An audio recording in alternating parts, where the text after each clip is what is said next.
नमस्कार दोस्तों। उम्मीद है कि आप अच्छे होंगे।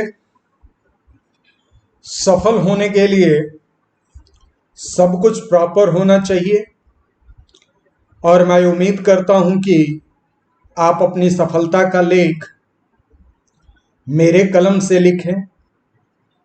इसी के साथ आज का क्लास फंडामेंटल राइट के पार्ट 3 में यह तीसरा क्लास है, जिसमें आज हम लोग आर्टिकल 13 के विषय में पढ़ेंगे। भारतीय संविधान के पार्ट 3 में जो आर्टिकल 12 से लेकर 35 तक 35 तक फंडामेंटल राइट के विषय में डिस्क्राइब किया गया है। आर्टिकल 12 में राज्य को परिभाषित किया गया है, यानी डिफाइन किया गया है, और उसके कंपोनेंट्स पार्ट को प्रीवियस वीडियो में अच्छे से वर्णन मैंने किया है, डिस्क्राइब किया है। अगर कोई नहीं देखा है तो पहले फंडामेंटल राइट्स के 2 वीडियो जो ऑलरेडी YouTube पे लोड हो चुका है उसको आप देखें। फिर इस वीडियो को देखेंगे तो आपका कंसेप्ट बहुत अच्छे से क्लियर होगा। और आज के वीडियो में फंडामेंटल राइट्स की ये पार्ट 3 है, जिसमें आर्टिकल हम 13 के विषय में स्टडी करेंगे। आज के वीडियो में हम जो टॉपिक कवर करने वाले हैं उसमें सबसे पहले डॉक्ट्रिन रिलेटेड फंडामेंटल राइट्स, यानी मौलिक अधिकार से संबंधित जो मुख्य सिद्धांत है उसके विषय में आज देखेंगे। और इस आर्टिकल 13 से रिलेटेड जितने भी मेजर केसेज हैं उसको भी देखेंगे। उसके बाद आर्टिकल 13 को हम लोग परिभाषित भी करेंगे कि रियल में आर्टिकल 13 है क्या। उसके बाद आर्टिकल 13 से रिलेटेड जो भी डॉक्ट्रिन होंगे, सिद्धांत होंगे, उसको भी हम लोग देखेंगे। उसके बाद आर्टिकल 13 से भी रिलेटेड जो भी जितने भी केसेज आए होंगे उसको भी हम लोग आज देखेंगे। और आर्टिकल 13 के जो टाइप्स हैं उस टाइप्स को भी हम लोग देखेंगे। और इसी के साथ आज प्री और मेंस बेस पे क्वेश्चंस भी देखेंगे। तो आज के क्लास में हम लोग इतनी चीजों को स्टडी करेंगे। तो सबसे पहले हम लोग बात करें कि relations between state and article 13। आज के वीडियो में स्टेट और फंडामेंटल राइट, स्टेट और फंडामेंटल राइट्स के बीच संबंधों का कॉम्प्रिहेंसिव स्टडी करेंगे। भारतीय संविधान ने हमें फंडामेंटल राइट दिया जो किसी भी लोकतांत्रिक देश के लिए, डेमोक्रेटिक कंट्री की यह पहला प्रेफरेंस होता है। और लोकतांत्रिक देश का मतलब होता है कि जहां पार्लियामेंट्री या प्रेसिडेंशियल सिस्टम होगा और जो राज्य के भाग होते हैं, और राज्य को संविधान में संशोधन करके नियम और कानून बनाने का अधिकार है। लेकिन वह नियम और कानून किसी हालत में मानव के मौलिक अधिकार को न तो कम कर सकता है और न ही खत्म कर सकता है। आर्टिकल 13 वो मूल अधिकारों का सुरक्षा कवच है, यानी इसको प्रोटेक्शंस देता है। और यह किसके माध्यम से देता है? अब ध्यान देना, ये जो राइट्स और फ्रीडम है ये किसको है? सिटीजन को है। ये स्टेट प्रीवियस वीडियो में मैंने परिभाषित किया है, जिसको आप सरकार भी कहते हैं। आप ये सरकार हो गया। तो ये सरकार जो होता है वो क्या करेगा? नियम और कानून बनाएगा। नियम और क्या करेगा? कानून बनाएगा।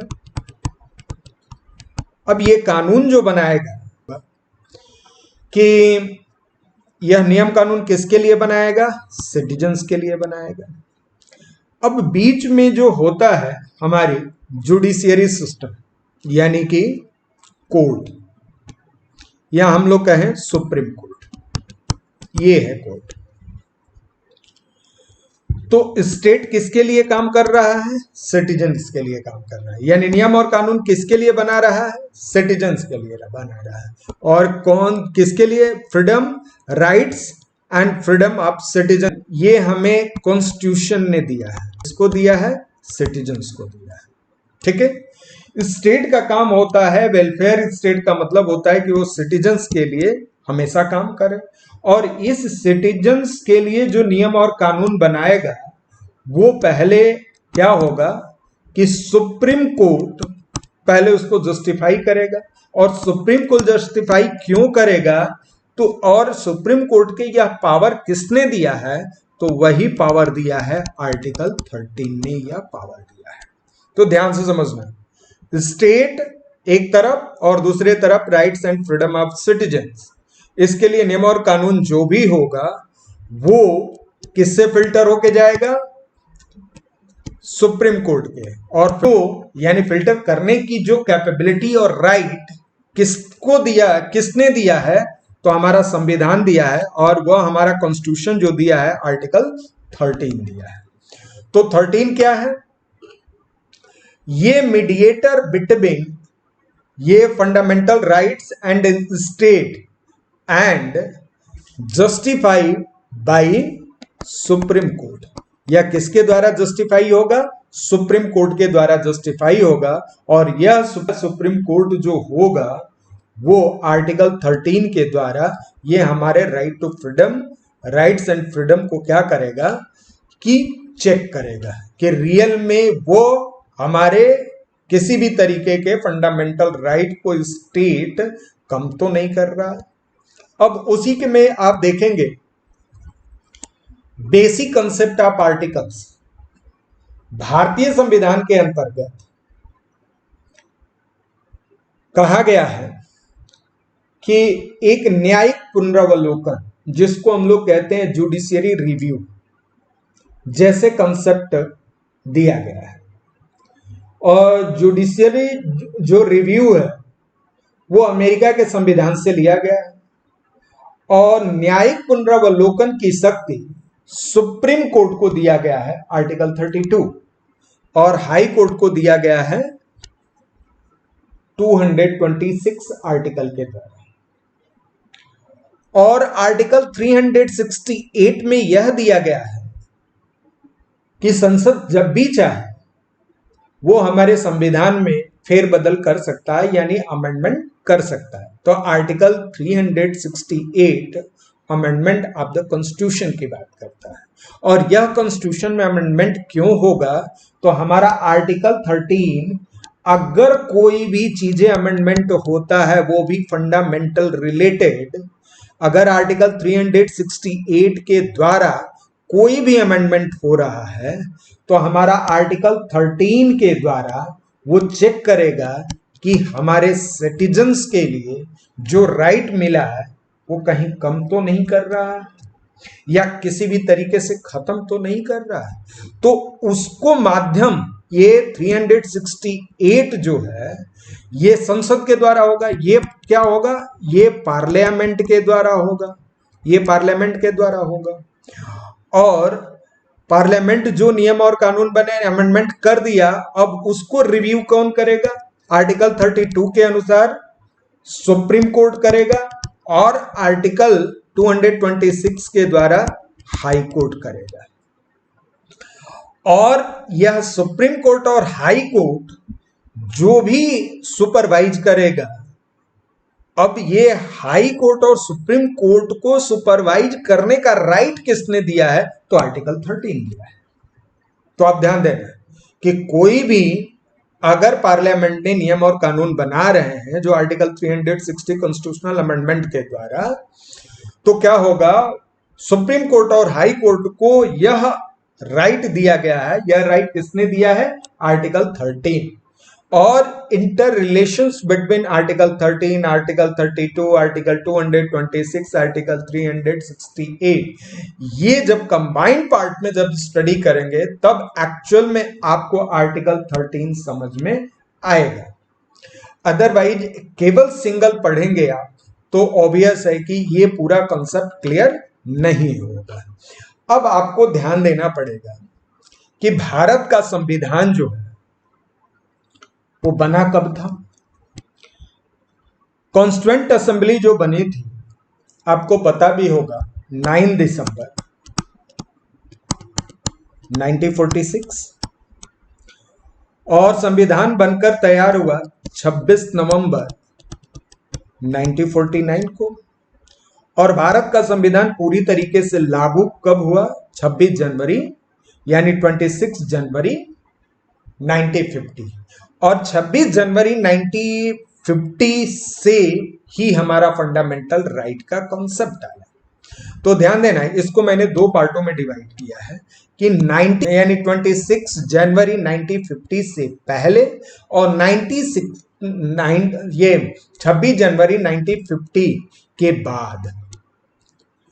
तो प्री कॉन्स्टिट्यूशन लॉ यानी ऐसा नहीं था कि भारत का संविधान जब बनकर तैयार हो गया और पूरी तरीके से इंप्लीमेंट हो गया था, उससे पहले भी यहाँ के नागरिकों को, जो नो डाउट प्रिंसली स्टेट हुआ करता था, यहाँ के राजाओं के द्वारा अपने नागरिकों को कोई ना कोई अधिकार देते थे और वह अधिकार फंडामेंटल राइट के थे, ठीक है, और उस पर भी नियम और कानून बने हुए थे।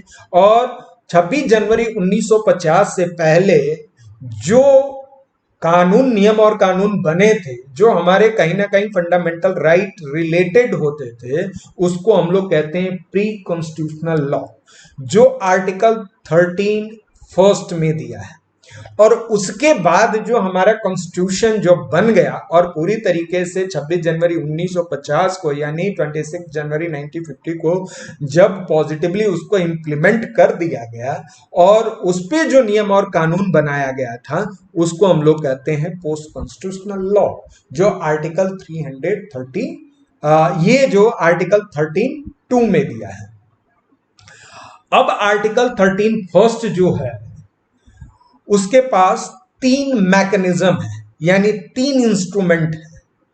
और वह 3 इंस्ट्रूमेंट जो है, एक को कहते हैं जुडिशियल रिव्यू, उसके बाद दूसरा होता है डॉक्ट्रिन ऑफ इक्लिप्स और तीसरा होता है डॉक्ट्रिन ऑफ सेवरेबिलिटी, या उसको हम लोग कहते हैं डॉक्ट्रिन ऑफ सेपरेबिलिटी। इन तीनों के माध्यम से हम चेक करते हैं कि एक्चुअल में जो कानून है वो हमारे फंडामेंटल राइट को एग्जिस्ट कर रहा है कि नहीं कर रहा है। अब टाइप ऑफ आर्टिकल्स आप देखेंगे, एक pre constitutional law, 13 first, post constitutional law जो 13(2) में दिया गया है। उसके बाद कुछ जो डिफाइन किए गए वो आर्टिकल 13(3) में दिया गया है और कॉन्स्टिट्यूशनल अमेंडमेंट के द्वारा 13(4) में भी ये। तो आर्टिकल 13 के ये 4 पार्ट हैं। ये प्री कॉन्स्टिट्यूशनल लॉ जो 13 फर्स्ट में दिया है, पोस्ट कॉन्स्टिट्यूशनल लॉ उसमें 13 सेकंड में दिया है। उसके बाद जो हमारा जो आर्टिकल में बना उसको हम लोग कहते हैं कि कुछ ऐसे विधि बनाए गए थे, कुछ ऐसे लॉ बनाए गए थे, तो उसके आधार पर जो बनाया आर्टिकल 13(3) है और लास्ट में कॉन्स्टिट्यूशनल अमेंडमेंट के द्वारा बनाया गया था आर्टिकल 13 फर्स्ट। और इन सबको जस्टिफाई करने के लिए judiciary review, doctrine of Eclipse, doctrine of severability, doctrine of prospective over ruling, doctrine of basic structure, इतने डॉक्ट्रिन के माध्यम से हम आर्टिकल 13 के द्वारा प्री और पोस्ट जो लॉज थे, या तो फंडामेंटल राइट के से संबंधित थे, उन सबको हम लोग चेक करते हैं, यानी उसका हम जस्टिफाई करते हैं कि वो हमारे फंडामेंटल राइट को एग्जिस्ट करा रहा है कि नहीं करा रहा है, अगर नहीं करा रहा है तो क्यों नहीं करा रहा है और किस तरीके से है उसको, ये इन सारी विधियों से हम इस चीज को चेक करते हैं। तो सबसे पहले हम बात कर लेते हैं आर्टिकल 13 की। आर्टिकल 13 जो है उसमें यह कहा गया है कि मूल अधिकारों से असंगत या अल्पीकरण करने वाली विधियां, कहने का मतलब होता है कि मूल अधिकार, जो चीजें मूल अधिकार जितना दिया गया है और उसमें जो अधिकार जो शामिल किए गए हैं या बाद में किए गए हैं या पहले से जो है, वो जो 26 जनवरी 1950 के बाद जो फंडामेंटल राइट के जो क्लॉजेस दिए गए हैं या फंडामेंटल राइट्स दिए गए हैं, उससे पहले या उसके बाद जो बने हैं, जो हमारे कॉन्स्टिट्यूशन में जो डिफाइन किया गया फंडामेंटल राइट है, उसको या तो कम कर रहे हो या उससे डिफरेंट हो, उसी के विषय में आर्टिकल 13 क्या कर रहा है, डिफाइन कर रहा है। तो आगे चलते, और ये जो डिफाइन किया गया है कि जो हमको ये परिभाषित किया गया है, तो ये कहा गया है कि इस संविधान के ठीक, एक संविधान के प्रारंभ से ठीक पहले भारत के राज्य क्षेत्र में, यानी टेरिटरी ऑफ इंडिया, भारत के राज्य क्षेत्र में सभी विधियां उस मात्रा तक शून्य होगी या असंगत होगी जो हमारे संविधान में दिया गया है। ठीक है, जो हमारे संविधान से, जो हमारे संविधान में फंडामेंटल राइट दिया गया है, इसके अलावा जो भी होगा वो असंगत होगा। दूसरा कह रहा ये आर्टिकल 13 फर्स्ट है, और दूसरा जो पॉइंट दिया गया है ये आर्टिकल 13(2) है, यानी राज्य कोई ऐसा विधि या लॉ नहीं बनाएगा जो हमारे संविधान में जो फंडामेंटल राइट्स जो नागरिकों को दिया गया है वो किसी भी तरीके से या तो कम कर सकता है या उसको खत्म कर सकता है, जो कि ये आफ्टर, इसी को हम लोग पोस्ट कॉन्स्टिट्यूशनल लॉ करते हैं, जो आर्टिकल 13(2) में दिया है, और ये जो होता है प्री कॉन्स्टिट्यूशनल लॉ जो आर्टिकल 13 फर्स्ट में दिया है। अब ये कहा गया है कि in this article unless contest, ये जो डिफाइन किया गया है इस अनुच्छेद में, अब तक के जो चीजें डिफाइन किया है, लॉज इंक्लूड्स, ध्यान से समझना, ordinance, order, byelaws, rule, regulation, notification, custom are uses having the territory of India force of law। विधि के अंतर्गत जो भारत के राज्य क्षेत्र में, यानी विधि पर बल देने वाला, रखने वाला, जैसे अध्यादेश की बात करते हैं, आदेश की बात करते हैं, उपविधि की बात करते हैं, नियम की बात करते हैं, विनिमय की बात करते हैं, अधिसूचना की बात करते हैं, या जो प्रथा परंपरा की बात करते हैं, वो जो होगा आर्टिकल 13(3). ये laws force include passed made by legislature, other contempt authority, territory of India before commencement of this constitution is not previously repealed, notwithstanding that any such law or part thereof may be then operation either at all particular areas। कहा जाता है कि law of force, law of force का मतलब होता है कि विधि के द्वारा, विधि के द्वारा यानी लॉ के द्वारा भारत के राज्य क्षेत्र में कोई विधानमंडल यानी किसी विधानमंडल में स्टेट लेजिस्लेचर या उसके अनुसार contemporary authority of territory of India यानी लेजिस्लेचर के जैसा कोई दूसरी अथॉरिटी, कोई भी अथॉरिटी द्वारा इस संविधान के प्रारंभ से पहले पारित या बनाई गई जो भी विधि है जो पहले से निरसित नहीं कर दी गई है, मतलब खत्म नहीं कर दी गई है, चाहे कोई भी विधि या उसका कोई भी भाग उस समय पूर्णतः किसी में अगर परिवर्तन में है यानी लागू में है या नहीं है, उसके विषय में बात करता है। Nothing article can apply an amendment of constitution under article 13। आप ध्यान है, इस अनुच्छेद में इस आर्टिकल में कोई भी बात कही गई है जो आर्टिकल 368 के अधीन किया गया है तो संविधान संशोधन पर लागू नहीं होगा, और यही आर्टिकल 13(4) है। तो मैंने चारों पार्टों के आर्टिकल 13 फर्स्ट, आर्टिकल 13 सेकंड और आर्टिकल 13(3) और आर्टिकल 13(4) ये सारी चीजों को हम लोग परिभाषित कर चुके हैं। फिर से हम लोग एक बार देखेंगे आर्टिकल 13। आर्टिकल 13 जो है वो article 13 deals with power judiciary review. Judiciary review का मतलब होता है न्यायिक पुनरावलोकन। पुनरावलोकन का कंसेप्ट जो है वो बेसिकली अमेरिकी संविधान से लिया गया है, और अमेरिकी संविधान से लिया गया है और ये कहा भी गया है कि न्यायिक पुनरावलोकन की शक्ति से संबंधित है। यानी आर्टिकल 13 जो है वो जुडिशियरी रिव्यू से है, और ये जो है किसी देश में न्यायपालिका जो होती है वो guardian as a fundamental rights in the country. जो जुडिशियरी जो होती है, न्याय व्यवस्था या न्यायपालिका जो होती है वो हमारे फंडामेंटल का क्या होता है, गार्जियन होता है। और गार्जियन जो क्या करता है, उसको संरक्षण प्रदान करता है यानी प्रोटेक्शंस देता है।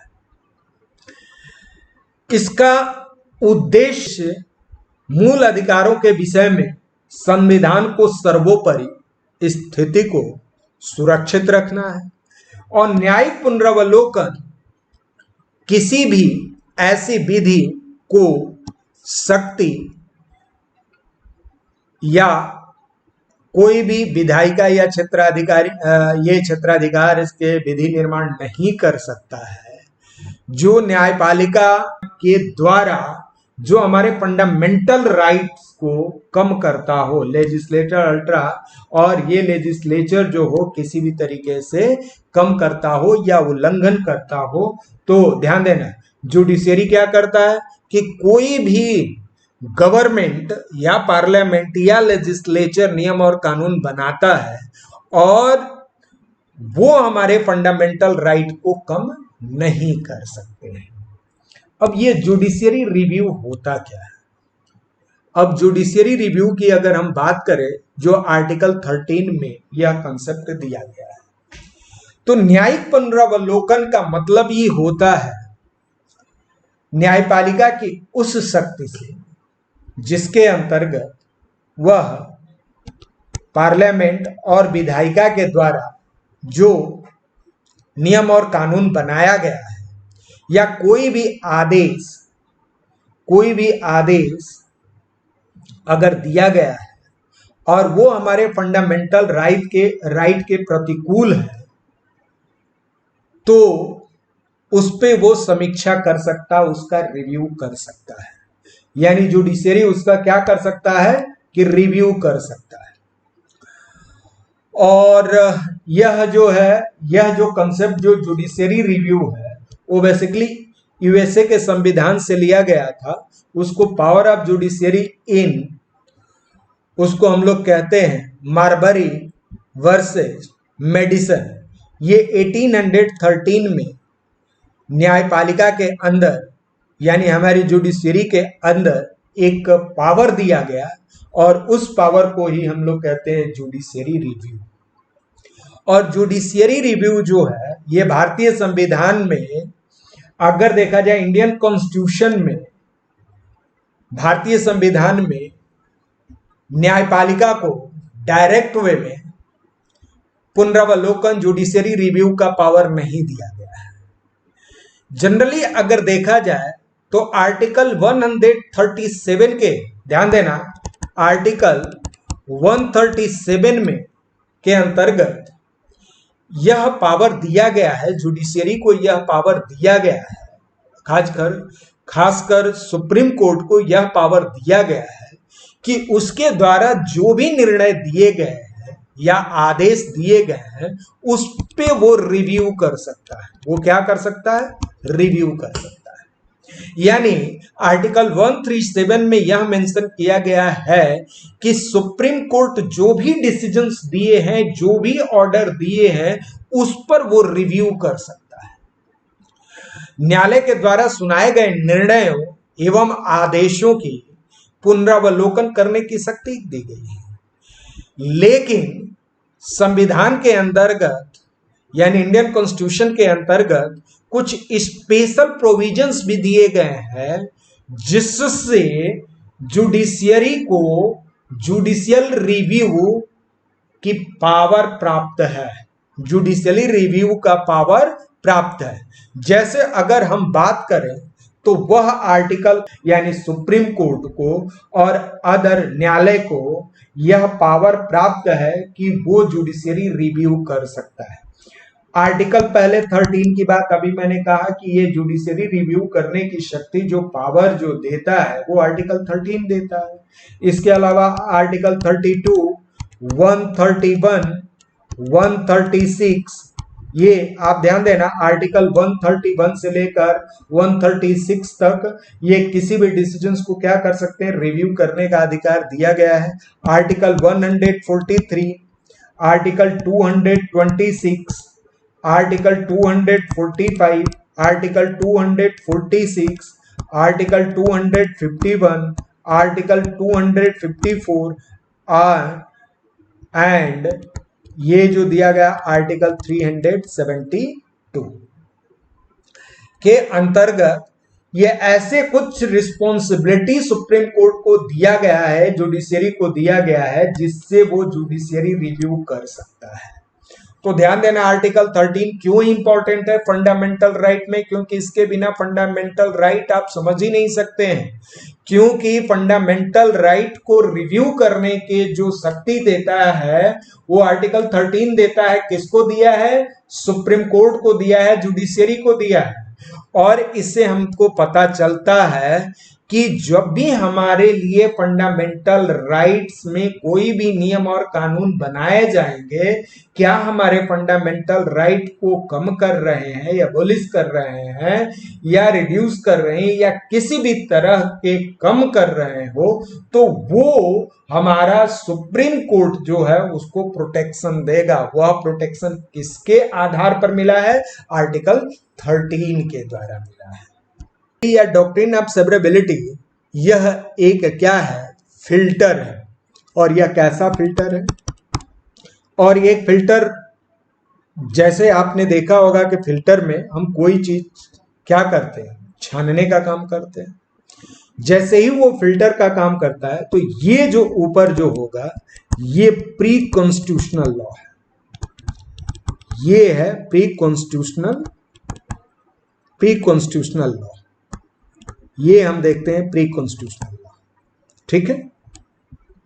और प्री कॉन्स्टिट्यूशनल लॉ जो है, जब 26 जनवरी 1950 को जो हमारा संविधान बनकर तैयार हो गया, तो डॉक्ट्रिन ऑफ सेवरेबिलिटी क्या करता है कि वह फिल्टर करता है कि जो भी नियम और कानून बने हैं, जो और नियम कानून पहले है 26 जनवरी 1950 से पहले जो भी नियम और कानून हैं, और इसके बाद जो हमारा फंडामेंटल राइट हो गया, और फंडामेंटल राइट हो गया।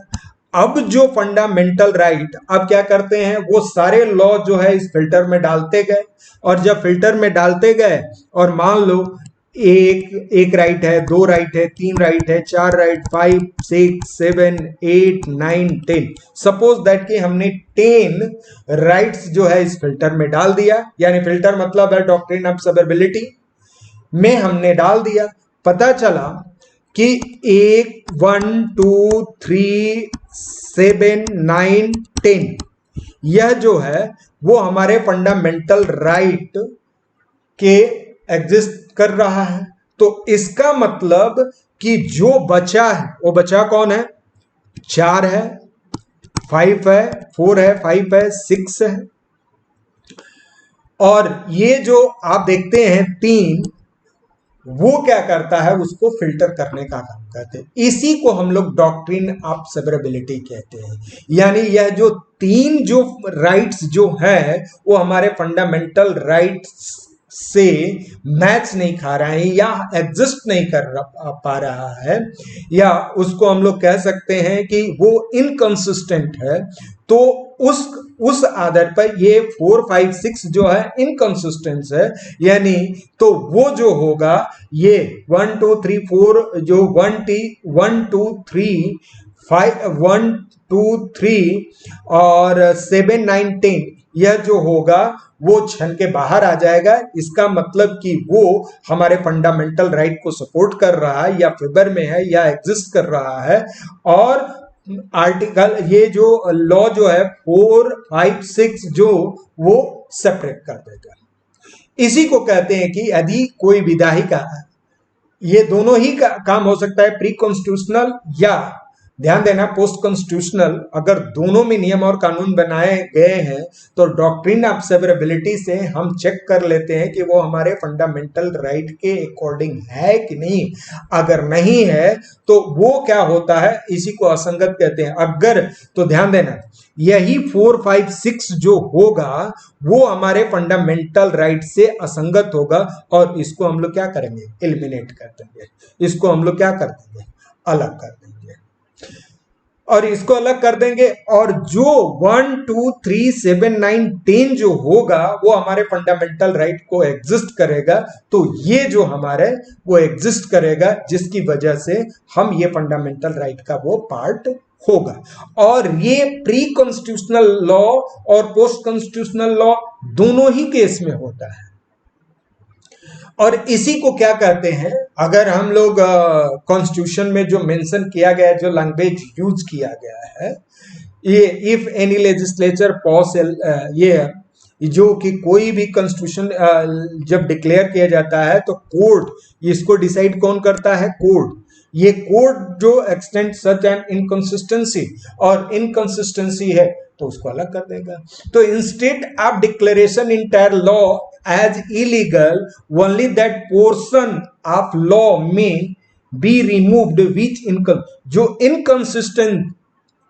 इनकंसिस्टेंट होगा या इनकंसिस्टेंसी होगी, यानी 4, 5, 6 इनकंसिस्टेंसी है, वो इलीगल है, तो वो क्या हो जाएगा? वो हट जाएगा।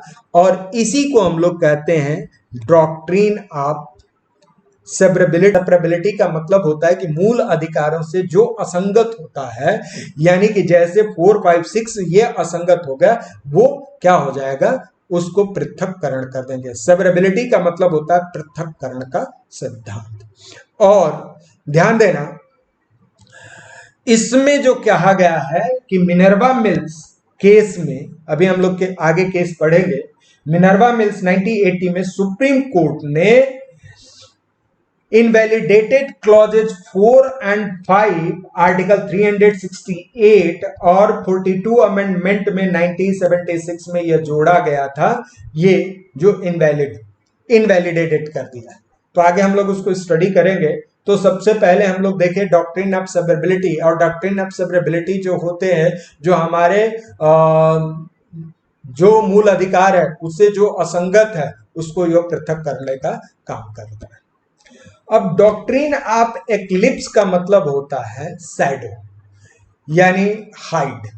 तो ये जो आर्टिकल 13 फर्स्ट जो है वो प्री कॉन्स्टिट्यूशनल लॉ है जो हमारे, अब ध्यान से समझना है, एक हम लोग एग्जांपल लेते हैं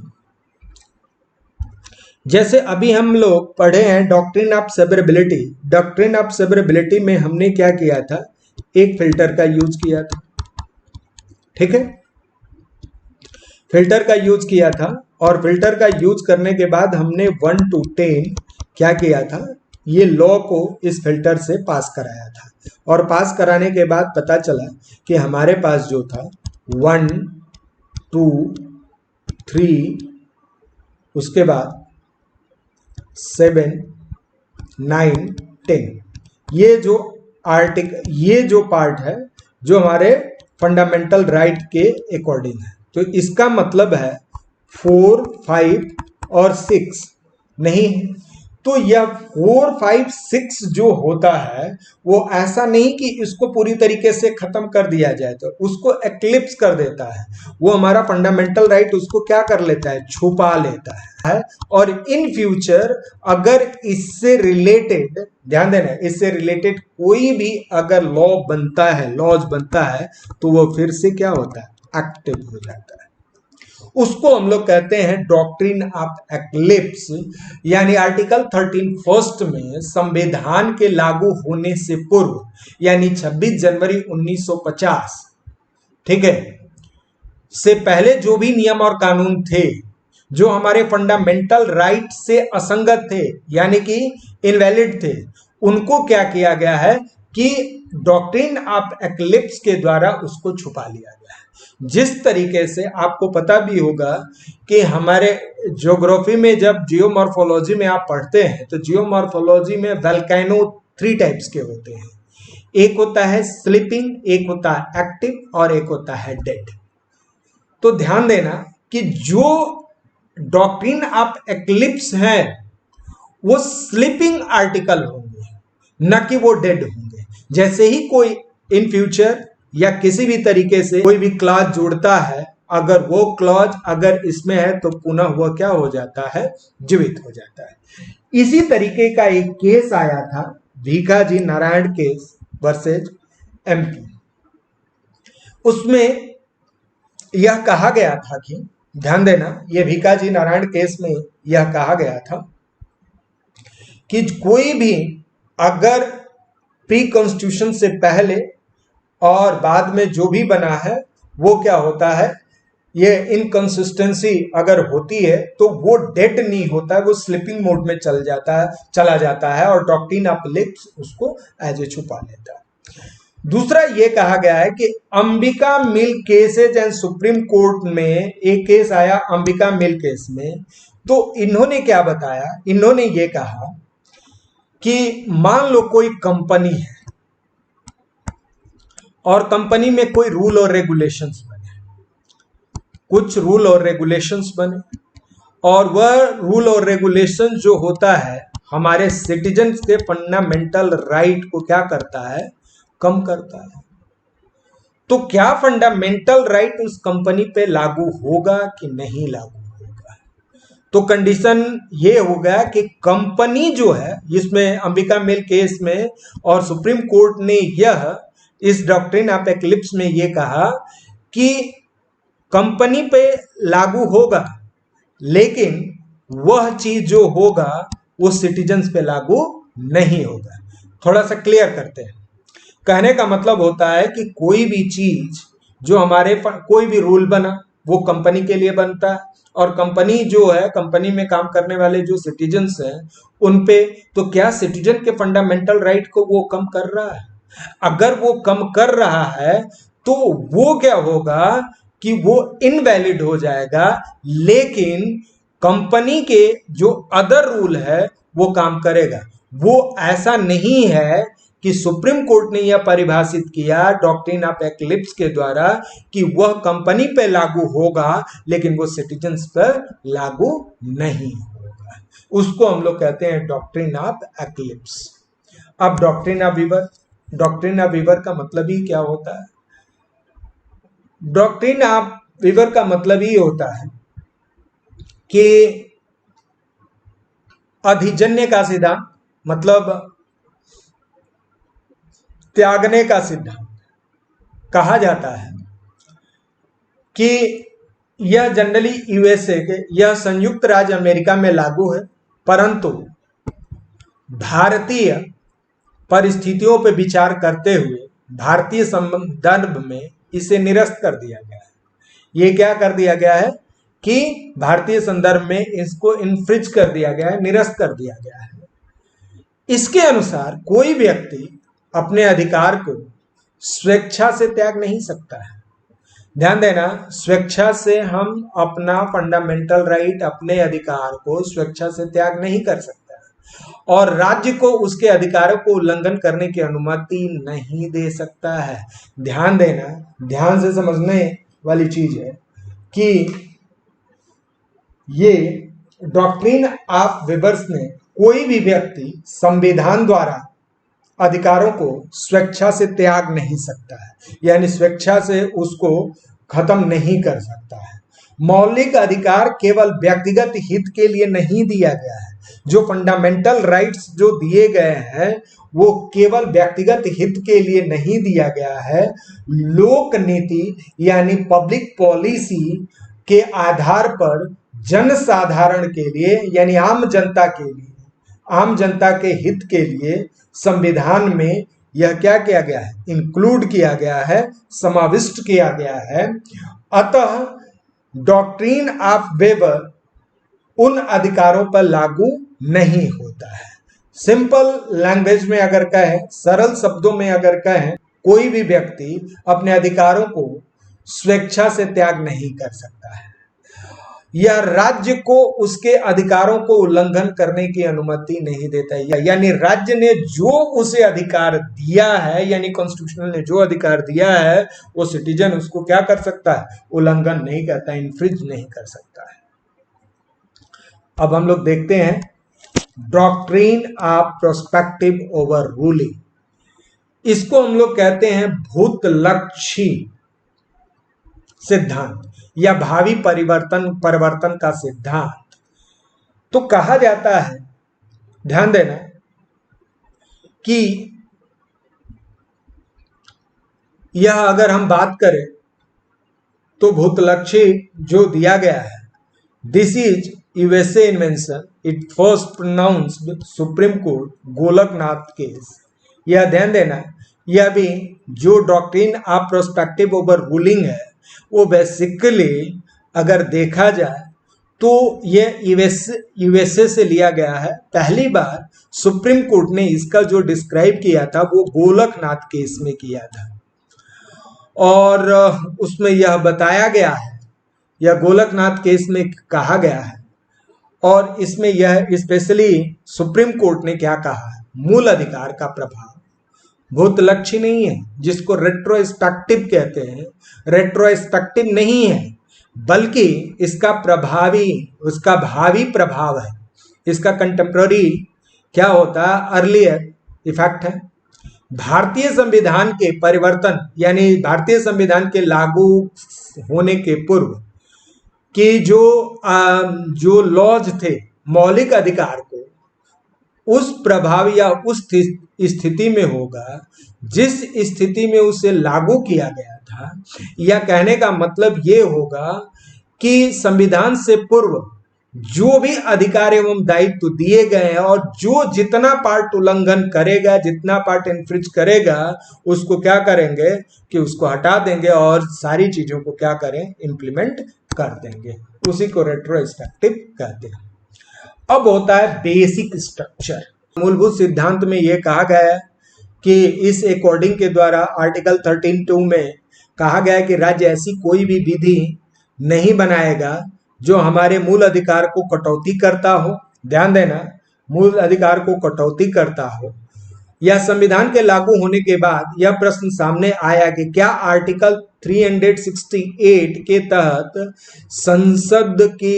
संसद की संविधान संशोधन की शक्ति मूल अधिकार में भी परिवर्तन किया जा सकता है।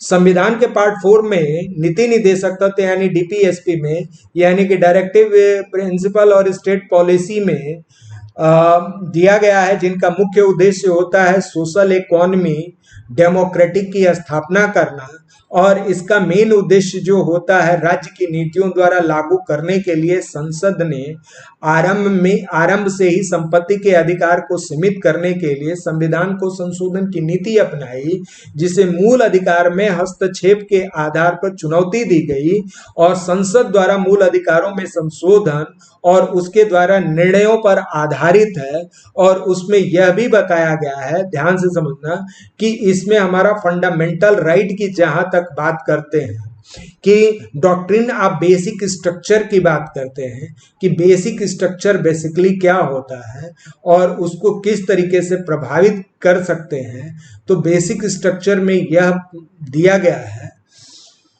कि संविधान कोई भी नियम और कानून नहीं बनाएगा जो कि हमारे बेसिक स्ट्रक्चर को परिवर्तन, जो भी उसमें अमेंडमेंट 300 आर्टिकल 368 के अनुसार जो भी परिवर्तन करना है वो करे, लेकिन ध्यान देने वाली बात ये होती है कि हमारे मौलिक जो ढांचे में परिवर्तन नहीं होना चाहिए। और मौलिक ढांचे में परिवर्तन का कौन कौन सा क्या होगा? सुपरमेसी ऑफ कॉन्स्टिट्यूशन, कॉन्स्टिट्यूशन की सुपरमेसी कम नहीं होनी चाहिए, या Republican and democratic form of government, ये किसी रिपब्लिकन और डेमोक्रेटिक फॉर्म जो है वो गवर्नमेंट के किसी भी तरीके से कम नहीं किया जाता है। सेकुलर कैरेक्टरिस्टिक्स में किसी भी तरीके के कम और ज्यादा नहीं होना चाहिए। सेपरेशन ऑफ पावर, जो शक्तियों का बंटवारा है वो भी कम नहीं हो जाना चाहिए। जुडिशियरी रिव्यू जो है वो कम नहीं होने चाहिए। और सोवेरेनिटी जो है वो बेसिकली किसी भी तरीके, तो डॉक्ट्रिन ऑफ बेसिक स्ट्रक्चर जो होगा वो इस आधार पर कहा गया कि इतनी चीजों में ये हमारा बेसिक स्ट्रक्चर है, इसमें आपको छेड़खानी नहीं करनी है, आपको इसमें किसी भी तरीके से फेरबदल नहीं करना है, और इसी के आधार पर इन चीजों को डिफाइन किया गया है। अब इसी के आधार पर हम लोग देखते हैं कि अमेंडमेंटेबिलिटी फंडामेंटल राइट, आर्टिकल 13(2) में यह कहा गया है कि स्टेट कोई भी लॉ ऐसा नहीं बनाएगा जो हमारे फंडामेंटल राइट को कम करता हो, या कोई भी कॉन्स्टिट्यूशनल अमेंडमेंट भी नहीं करेगा जो कि हमारे फंडामेंटल राइट को किसी भी तरीके से कमजोर करता है। इसी के आधार पर यह मेजर केसेज के विषय में आप स्टडी करेंगे।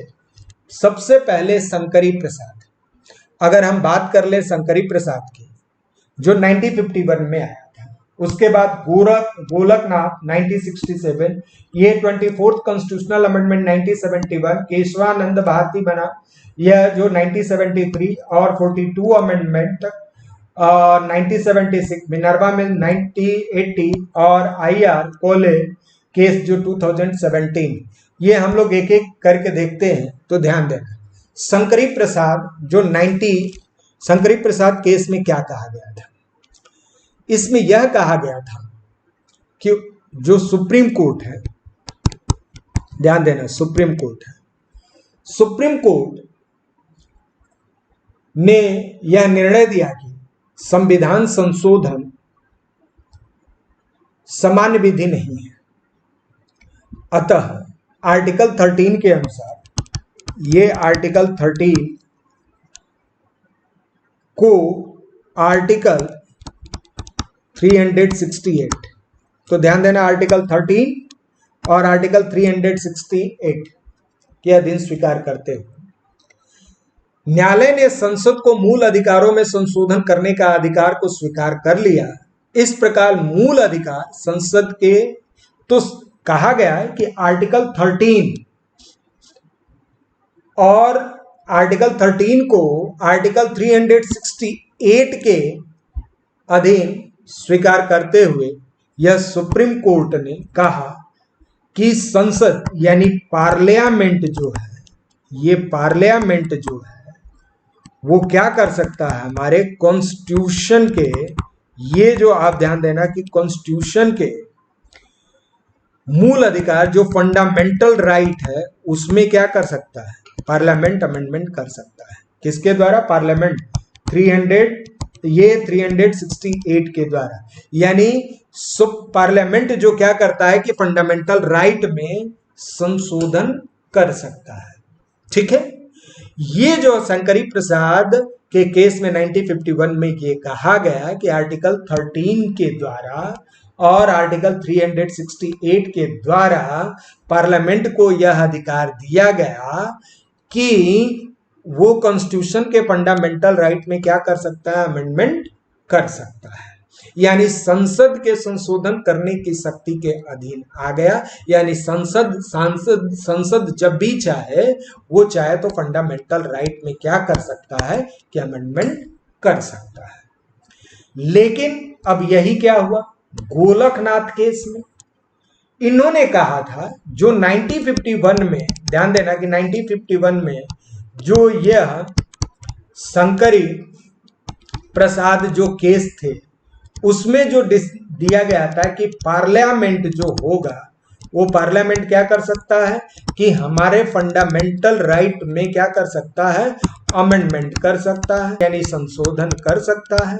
लेकिन इस केस में यह कहा गया कि गोलकनाथ केस में कहा गया कि यह पार्लियामेंट को अधिकार नहीं दिया गया। उच्चतम न्यायालय ने अपने जो पहले जो पूर्ववर्ती यानी पहले जो निर्णय दिया था, उसमें यह स्थिति उसमें यह दिया था कि संविधान के मूल अधिकार को सर्वोच्च स्थिति प्रदान की गई थी। अतः वो क्या क्या कहा गया था कि वो मतलब इस केस में शंकरी प्रसाद वाले केस में कहा गया कि पार्लियामेंट कॉन्स्टिट्यूशन के फंडामेंटल राइट में संशोधन कर सकता है आर्टिकल 368 और 13 के द्वारा।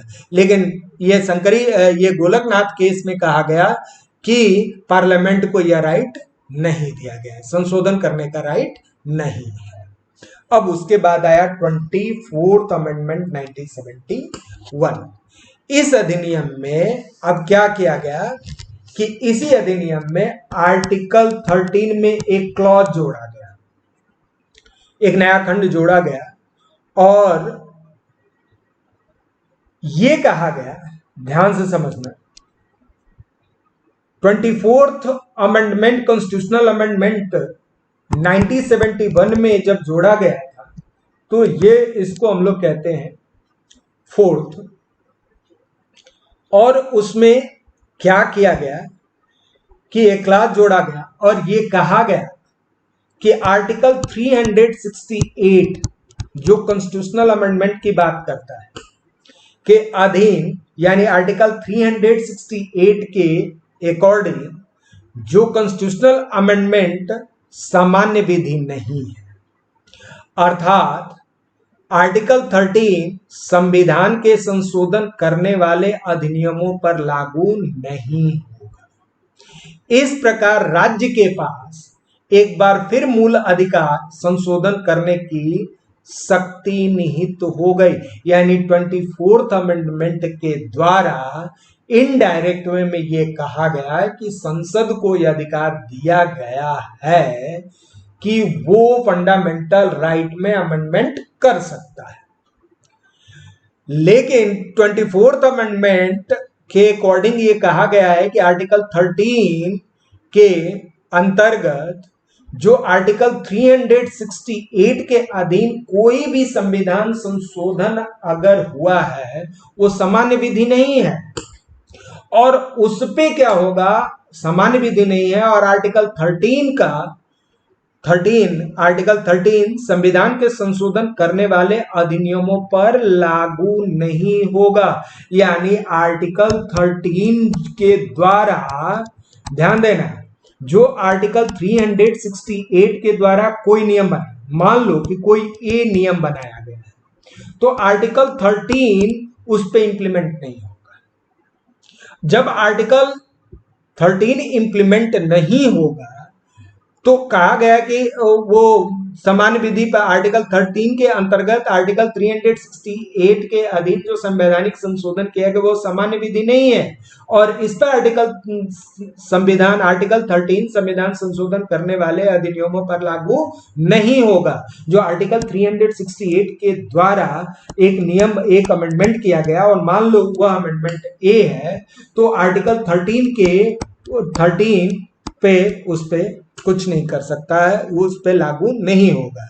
तो इसका मतलब ये हो गया कि राज्य के पास यानी स्टेट के पास यह फिर से राइट आ गया कि वो फंडामेंटल राइट में क्या कर सकता है, संशोधन कर सकता है। ये है 24th अमेंडमेंट 1971। अब है सबसे कॉम्प्रिहेंसिव केशवानंद भारती केस, जो कि 1973 में आया, और ये कहा, इन्होंने ही कहा कि संविधान में यह कहा गया, केशवानंद केस में सुप्रीम कोर्ट ने यह आदेश किया कि जो पार्लियामेंट है, संसद जो है, ध्यान दें, यह संसद को यह अधिकार दिया गया है कि आप जितना भी संशोधन करना हो कर लो। संविधान में कुछ ऐसी मूल विशेषताएं हैं, या संविधान में न्यायपालिका ने संविधान के मूल ढांचे की अवधारणा ये कहा, इसमें कहा, सुप्रीम कोर्ट ने कहा कि संसद चाहे जो भी अमेंडमेंट करना है कर ले, लेकिन ध्यान देना, कोई भी अगर अमेंडमेंट करे वो बेसिक स्ट्रक्चर, जो बेसिक स्ट्रक्चर यानी मूल ढांचा में परिवर्तन नहीं कर सकता है। यानी कि केशवानंद भारती केस में यह संविधान में यानी सुप्रीम कोर्ट ने मूल ये बेसिक स्ट्रक्चर का कंसेप्ट लाया और कहा कि आप ध्यान देना, पार्लियामेंट जितना भी अमेंडमेंट आपको करना है आप कर सकते हो, लेकिन बेसिक स्ट्रक्चर में कोई चेंजेस नहीं कर सकते हो। अगर बेसिक स्ट्रक्चर में चेंजेस होगा तो आर्टिकल 13 के द्वारा वो स्वतः ही निरस्त कर दिए जाएंगे, ये स्वतः ही समाप्त कर दिया जाएगा, या वो हमारे फंडामेंटल राइट का पार्ट नहीं होगा। अब इस पे क्वेश्चन ये राइज हुआ कि बेसिक स्ट्रक्चर क्या है। सुप्रीम कोर्ट से ये कहा गया कि बेसिक स्ट्रक्चर क्या है, तो उन्होंने टाइम पे छोड़ दिया कि जैसी जैसी स्थितियां आएंगी उसके अनुसार हम बेसिक स्ट्रक्चर को परिभाषित करते रहेंगे। यानी सुप्रीम कोर्ट ने यह कहा कि यह सुप्रीम ने कहा कि जो भी अमेंडमेंट करना है आप कर सकते हो, लेकिन मूल ढांचे बेसिक स्ट्रक्चर में चेंजेस नहीं होने चाहिए, यह पार्लियामेंट को राइट दिया गया। और अगर बाई चांस आपने बेसिक स्ट्रक्चर में चेंजेस कर लिया तो बेसिक स्ट्रक्चर में जितना चेंज, मान लो कि बेसिक स्ट्रक्चर इतना है और मान लो कि हमने चेंज इतना कर दिया, इतना चेंज कर लिया, तो ध्यान देना कि आर्टिकल 13 के अनुसार यह कहा गया है कि जो यह चेंजेज हुआ है ये स्वतः ही समाप्त हो जाएगा और पहले जैसे जितना था उतना ही हो जाएगा। उसको हम लोग कहते हैं केशवानंद भारती केस 1973 में यह मेंशन किया गया। ठीक है, अब हमारा जो केस आता है वो जो अमेंडमेंट है 42 अमेंडमेंट 1976, जो कहा जाता है कि यह मिनी कॉन्स्टिट्यूशन के रूप में कहा जाता है। अब यह कहा गया है, इसमें उन्होंने क्या कहा कि कॉन्स्टिट्यूशनल अमेंडमेंट जो पार्ट, ध्यान देना, 20 में दिया गया है, पार्ट 20 में आर्टिकल जो दिया गया है आर्टिकल 368, ध्यान देना, आर्टिकल 368 दिया गया है। ठीक है, और उसमें क्या किया गया कि आर्टिकल, ये 42 अमेंडमेंट में आर्टिकल 368 पार्ट 4 और 368 पार्ट 5 ये जोड़ा गया और उसमें यह कहा गया कि संसद को यानी पार्लियामेंट को संविधान संशोधन की शक्ति, असीमित शक्ति दी गई है, मतलब अनलिमिटेड पावर दिया गया है, जिससे न्यायालय में चुनौती नहीं दी जा सकती है, जिससे क्या हो सकता है कि हम क्या कर सकते हैं कि कोर्ट में उसको हम लोग चुनौती नहीं दे सकते। ये आर्टिकल 368 और आर्टिकल 364 और 365 में यह 42 अमेंडमेंट में जोड़ा गया था। ठीक है, अब आप ध्यान देना, उसके बाद आपको ध्यान देना कि ये 42 अमेंडमेंट है। उसके बाद मिनर्वा मिल्स केस में 1980 में क्या हुआ था, तो मिनर्वा मिल्स के अकॉर्डिंग जो अभी आपने 42 अमेंडमेंट, ध्यान देना 42nd अमेंडमेंट में ये अमेंडमेंट जो 1976 में हुआ था, और पार्ट 20, ये इंडियन कॉन्स्टिट्यूशन के पार्ट 20 आर्टिकल 368 में दो क्लॉजेस जोड़े गए, 368(4) और 368(5). ध्यान देना, यह दो क्लॉज जोड़े गए थे और इसमें यह कहा गया, इस निर्णय में उच्चतम न्यायालय, जो मिनर्वा मिल्स में सुप्रीम कोर्ट ने यह निर्णय दिया, आर्टिकल 368(5) और आर्टिकल 368(4) को निरस्त कर दिया, क्योंकि वो न्यायिक पुनरावलोकन की कटौती कर, जुडिशियरी रिव्यू को 368(4) और 368, ये हमारे जुडिशियरी रिव्यू को क्या करता है कि कमजोर करता है, वीक करता है, और जिसकी वजह से क्या होगा कि यह निरस्त कर दिया। ये मिनर्वा मिल्स के अकॉर्डिंग जो हुआ कि ये आर्टिकल जो 368(4) और 368(5) को पूरी तरीके से खारिज कर दिया, निरस्त कर दिया, और उन्होंने कहा, सुप्रीम कोर्ट ने कहा कि आर्टिकल 368(4) और आर्टिकल 368(5), यह जो आर्टिकल जो है, जो हमारे बेसिक स्ट्रक्चर यानी कि जुडिशियरी रिव्यू की पावर में कटौती की गई, और जो संविधान का क्या होता है, बेसिक स्ट्रक्चर है। और आपको पता भी होगा कि केशवानंद भारती केस में कहा गया था कि संविधान को जो भी अमेंडमेंट करना है वो कर ले, लेकिन बेसिक स्ट्रक्चर में वो चेंजेज नहीं करेगा, यानी कि बेसिक स्ट्रक्चर में किसी भी तरह का कोई संशोधन या उसके प्रतिकूल काम नहीं करेगा। क्लियर है? तो ये जो है मिनर्वा मिल्स में ये कहा गया है कि आर्टिकल 368(4) और आर्टिकल 368 को खत्म कर दिया गया, और जुडिशियरी रिव्यू के आधार पर ये कहा गया कि यह बेसिक स्ट्रक्चर है, इसमें किसी भी तरीके से कम नहीं किया जा सकता है। अब हो गया आईआर केहलो में ये कहा गया है कि जो शेड्यूल 9 जो दिया गया, अनुसूची 9 की बात करते हैं कि अनुसूची में आपको पता है कि अनुसूची 9 में अगर कोई भी चीजों को डाल दिया जाता है तो उस पे पहले जो था कि जुडिशियरी रिव्यू नहीं कर सकते थे, लेकिन 2007 में यह निर्णय आया कि उच्चतम न्यायालय ने यानी सुप्रीम कोर्ट ने यह निर्णय दिया कि 9th शेड्यूल में जितने भी विषय दिए गए हैं, कोई भी कानून जो संविधान के मूल ढांचे को यानी बेसिक स्ट्रक्चर, ये ध्यान देना, अगर प्रतिकूल है यानी बेसिक स्ट्रक्चर में किसी न किसी तरीके से कोई प्रॉब्लम क्रिएट किया है, तो वह जुडिशियरी रिव्यू का पार्ट होगा। वो ध्यान देना, ये जो जुडिशियरी रिव्यू होगा उसके वो पार्ट हो, यानी 9th शेड्यूल को भी क्या किया जा सकता है, ये आईआर केहलोबाद केस में ये कहा गया है कि 9th शेड्यूल को भी जुडिशियरी रिव्यू के अंतर्गत लाया गया, और न्यायिक पुनरावलोकन का यह कंसेप्ट आया। तो ध्यान देना, अभी तक आपने क्या पढ़ा था? अभी तक हम लोगों ने क्विक रिवीजन कर लेते हैं, और क्विक रिवीजन करने के बाद हम लोगों ने, ध्यान देना, पहले हमने पढ़ा था कि आर्टिकल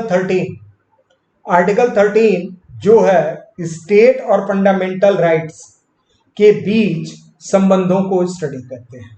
आर्टिकल 13 में स्टेट और कहा जाता है कि फंडामेंटल राइट के विषय में स्टडी किया जाता है, यानी उनके संबंधों के विषय में किया जाता है। अब उसमें दूसरा पॉइंट ये आ गया कि जो स्टेट होता है वो हमारे फंडामेंटल राइट यानी कॉन्स्टिट्यूशन में जो दिया गया है फंडामेंटल राइट, और राज्य का काम होता है नियम और कानून का। तो राज्य कोई ऐसा नियम और कानून नहीं बनाएगा जो हमारे फंडामेंटल राइट को रिड्यूस करता हो। और इससे क्या होगा कि भारतीय संविधान जो है वो 26 जनवरी 1950 को बनाता है। तो 1950 से 26 जनवरी यानी 26 जनवरी 1950 से पहले भी हमारे यहाँ कुछ लॉ थे। तो लॉज जो थे और उसके बाद हमारे यहाँ फंडामेंटल राइट आ गया। तो जो फंडामेंटल राइट की क्राइटेरिया को फुलफिल कर रहा था वो तो एग्जिस्ट करेगा, लेकिन जो हमारे फंडामेंटल राइट के क्राइटेरिया और कंडीशंस को फुलफिल नहीं करेगा वो क्या होगा, वो क्राइटेरिया फुलफिल नहीं करेगा, वो क्या होगा कि वो स्लिपिंग मोड में चला जाएगा। इसके लिए कहा जाता है कि राज्य और फंडामेंटल राइट के बीच में दो इंस्ट्रूमेंट आए और उस इंस्ट्रूमेंट को हम लोग डॉक्ट्रिन कहते हैं। एक को डॉक्ट्रिन ऑफ सेपरेबिलिटी या डॉक्ट्रिन ऑफ सेपरेबिलिटी कहते हैं और दूसरे को डॉक्ट्रिन ऑफ एक्लिप्स कहते हैं। डॉक्ट्रिन ऑफ सेपरेबिलिटी का मतलब होता है कि एक फिल्टर लेते हैं और फिल्टर में हम जितने भी प्री कॉन्स्टिट्यूशनल अगर लॉ है या पोस्ट कॉन्स्टिट्यूशनल लॉ जो बने हैं उसको हम फिल्टर में डालते हैं। अगर वह डालने के बाद जो हमारे फंडामेंटल राइट के टर्म्स एंड कंडीशंस को और क्राइटेरिया को जस्टिफाई करता है तो वह सेपरेबिलिटी यानी पृथक कर दिया गया, और पृथक कर दिया गया तो वो सेपरेट कर दिया गया। तो जो इसमें हम लोग सेपरेट कर दिया गया, तो ये डॉक्ट्रिन ऑफ सेपरेबिलिटी जो होता है वो आर्टिकल 13 फर्स्ट और आर्टिकल 13 सेकंड यानी पोस्ट कॉन्स्टिट्यूशनल लॉ और प्री कॉन्स्टिट्यूशनल लॉ दोनों को चेक करते हैं, और दोनों को चेक करने के पश्चात जो हमारे फंडामेंटल राइट के टर्म्स एंड कंडीशन को जस्टिफाई और जो उसके क्राइटेरिया को फुलफिल करता है वो एक्टिव मोड में होगा, और जो नहीं होगा डॉक्ट्रिन ऑफ इक्लिप्स के अकॉर्डिंग क्या होगा, वो शैडो हो जाएगा यानी उसको इक्लिप्स हो जाएगा। इक्लिप्स मतलब होता है ग्रहण यानी कि हाइड, उसको छिपा लेना। इन फ्यूचर अगर फंडामेंटल राइट में कोई भी नियम और कानून बनता है तो वो जो इक्लिप्स वाला आर्टिकल है वो फिर से एक्टिव मोड में आ जाएगा। तो ये रहा डॉक्ट्रिन ऑफ एक्लिप्स और डॉक्ट्रिन ऑफ सेपरेबिलिटी, जिसके आधार पर आर्टिकल 13 ध्यान देना, आर्टिकल 13 के द्वारा राज्य के द्वारा निर्मित किया गया लॉ को हम लोग क्या करते हैं, टेस्ट करते हैं कि वो क्या हमारे फंडामेंटल राइट के टर्म्स कंडीशन क्राइटेरिया को डिफाइन करता है कि नहीं। अगर वो नहीं करेगा तो वो संविधान के मूल अधिकारों से असंगत होगा, और असंगत होगा तो हमारे संविधान के मूल अधिकार का वो पार्ट नहीं होगा। फिर उसके बाद हम लोग देखें कि ये सेपरेबिलिटी और डॉक्ट्रिन ऑफ एक्लिप्स के बाद हम लोग देखें डॉक्ट्रिन ऑफ फेवर्स की, यानी फंडामेंटल राइट को स्वेच्छा से हटा नहीं सकता है। और उसके बाद हमने देखा कि फंडामेंटल ये जो बेसिक स्ट्रक्चर की बात करते हैं तो केशवानंद भारती केशवानंद भारती केस में यह सुप्रीम कोर्ट ने आदेश किया कि सुप्रीम कोर्ट चाहे जो भी चेंजेस करना है, अमेंडमेंट करना है वो कर ले, लेकिन ध्यान देना कि वो बेसिक स्ट्रक्चर में किसी तरह का चेंजेस नहीं कर सकता है। तो सबसे पहले कि आप देखोगे शंकरी प्रसाद में आया, शंकरी प्रसाद को यह संविधान को राइट दिया गया कि आप मूल अधिकार में संशोधन कर सकते हो, लेकिन गोलकनाथ केस में कहा गया कि ऐसा आप काम नहीं कर सकते हो, आप संशोधन नहीं कर सकते हैं। उसके बाद आपने देखा कि मिनर्वा मिल्स में यह कहा गया कि आर्टिकल 24th अमेंडमेंट और 42 अमेंडमेंट, ये दोनों अमेंडमेंट, 42 अमेंडमेंट में आप देखेंगे 24th अमेंडमेंट में क्या किया गया था कि ये 13 क्लास 4 ऐड किया गया था, और दूसरा जो था आर्टिकल 368 के अनुसार अगर कोई भी अमेंडमेंट किया जाता है तो वो आर्टिकल 13 उसको जस्टिफाई करता है, और इस तरीके से केशवानंद के मूल ढांचे की बात करता है। और 42 अमेंडमेंट में ये आर्टिकल 368 में दो क्लॉजेज जोड़े गए हैं, जो आर्टिकल 368(4) और आर्टिकल 368(5) ये दोनों क्लॉज जोड़े गए थे। लेकिन ये मिनर्वा मिल्स के केस में कहा गया कि ये दोनों क्लॉज जो हैं, ये दोनों जो आर्टिकल्स जो हैं वो हमारे फंडामेंटल ये बेसिक स्ट्रक्चर को क्या करते हैं, कि बेसिक स्ट्रक्चर को इफेक्ट करते हैं यानी जुडिशियरी रिव्यू को इफेक्ट करते हैं, ये इसलिए इसको निरस्त कर दिया गया। और उसके बाद लास्ट में आता आईआर, जो 9th शेड्यूल में जितने भी केसेस डाले गए का भी रिव्यू किया जा सकता है। ये रहा आर्टिकल 13 के मल्टी डायमेंशनल अप्रोच और ध्यान देना आर्टिकल 13 के साथ और भी आर्टिकल भी डिसाइड किया, मैंने डिफाइन किया था कि आर्टिकल 13, आर्टिकल 32, आर्टिकल 226, आर्टिकल 368, ये जब चारों आर्टिकल आप पढ़ लेंगे तो फिर एक बार आर्टिकल 13 का चर्चा किया जाएगा और इंटरलिंक किया जाएगा। तो आप ध्यान देना है कि आर्टिकल 13 हम बहुत सारे आर्टिकलों से कोरिलेट करेंगे। आर्टिकल से जब कोरिलेट करेंगे तब हमें पता चलेगा इंपॉर्टेंस कि आर्टिकल 13 क्या है। तो पिछले आपने वीडियो में देखा था कि राज्य क्या होते हैं, राज्य के कंपोनेंट्स क्या होते हैं, स्टेट क्या है, स्टेट कंपोनेंट्स क्या होते हैं, गवर्नमेंट या गवर्नमेंट एंड पार्लियामेंट, और दूसरा होता है कि गवर्नमेंट और स्टेट लेजिस्लेचर, लोकल अथॉरिटी और अदर अथॉरिटी, ये जो राज्य होते हैं। लेकिन 13 जो कहता है कि जो हमारे फंडामेंटल राइट में जो फंडामेंटल राइट है जो हमें कॉन्स्टिट्यूशनल ने दिया है, उसको संसद या पार्लियामेंट और राज्य किसी भी तरीके से क्या कर सकता है, कम और एबॉलिश नहीं कर सकता है। यह आर्टिकल 13 उसको पूरी तरीके से सुपरवाइज करता है और यह सुपरवाइज करने का काम जुडिशियरी को दिया गया है, यानी सुप्रीम कोर्ट को दिया गया। आर्टिकल 13 के अनुसार ये सुप्रीम कोर्ट को दिया गया और सुप्रीम कोर्ट जो है वो बहुत सारे डॉक्ट्रिन्स के अकॉर्डिंग यह राज्य के द्वारा नियम और कानून को चेक करते रहता है।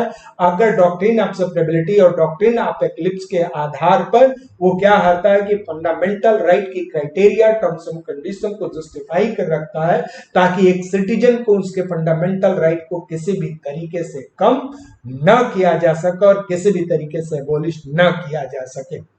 यही है फंडामेंटल राइट में आर्टिकल 13। नेक्स्ट वीडियो जो होता है, अब आपके आर्टिकल सिंपल से आते हैं, जैसे राइट टू इक्वालिटी है, राइट टू फ्रीडम है।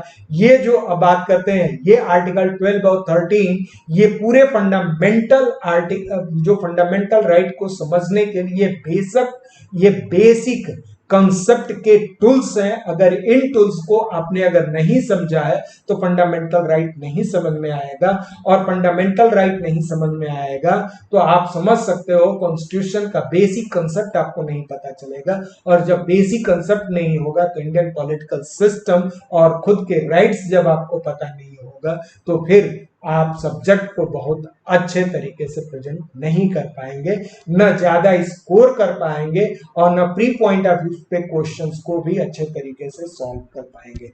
अब हम लोग देखते हैं क्वेश्चंस और डिफाइन द फॉलोइंग टर्म्स। ये ध्यान देना मैंने सिंपल अभी दे रखा है क्योंकि अभी बहुत सारे, क्योंकि आर्टिकल 13 से इंडिविजुअल कोई क्वेश्चंस नहीं पूछे गए हैं। क्वेश्चंस पूछे गए हैं कि आर्टिकल ये रिलेशंस बिटवीन आर्टिकल 13 और 32, article relations between article 13 and 226, article 368 and article 368 and article 13, ये इंटर रिलेशंस आर्टिकल के बीच पूछे गए हैं। लेकिन आज मैंने आर्टिकल 13 को परिभाषित करना है, जो मैंने आपको जुडिशियरी रिव्यू क्या होता है, डॉक्ट्रिन ऑफ एक्लिप्स क्या होता है, डॉक्ट्रिन ऑफ सेवरेबिलिटी क्या होता है, डॉक्ट्रिन ऑफ हेबर्स क्या होता है, डॉक्ट्रिन ऑफ ये प्रोस्पेक्टिव ओवर रूलिंग क्या होता है, डॉक्ट्रिन ऑफ बेसिक स्ट्रक्चर क्या होता है, और ये शंकरी प्रसाद केस में क्या कहा गया था, गोलकनाथ केस में कहा गया था, 24th अमेंडमेंट में क्या कहा गया था, केशवानंद भारती केस में क्या कहा गया था, 42 अमेंडमेंट में क्या कहा था, मिनर्वा मिल्स के केस में क्या कहा गया था। इन सभी को आपको 100 वर्ड से लेकर 250 वर्ड्स तक लिखना है।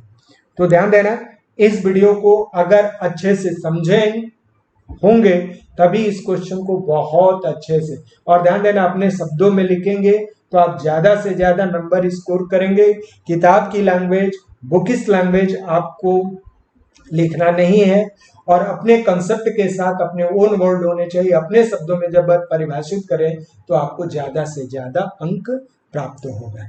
इसी के साथ मैं आपसे कहूंगा कि आपको अगर आपके सिलेक्शन में अगर यह वीडियो या तेजस आईएएस एकेडमी आपके सिलेक्शन में कुछ कंट्रीब्यूट कर रहा है तो सबसे पहले लाइक करें आप, उसके बाद शेयर करें और उसके बाद सब्सक्राइब कर लें। और तेजस आईएएस एकेडमी इस नंबर पे आप कॉल कभी भी कर सकते हैं। ये जो नंबर ये है 7049723672, ये जो है 70 यहाँ 0 छुटा है तो 70497236, इस पे कॉल कर सकते हो। व्हाट्सएप नंबर इस पे कर सकते हैं। Thank you very much for watching video.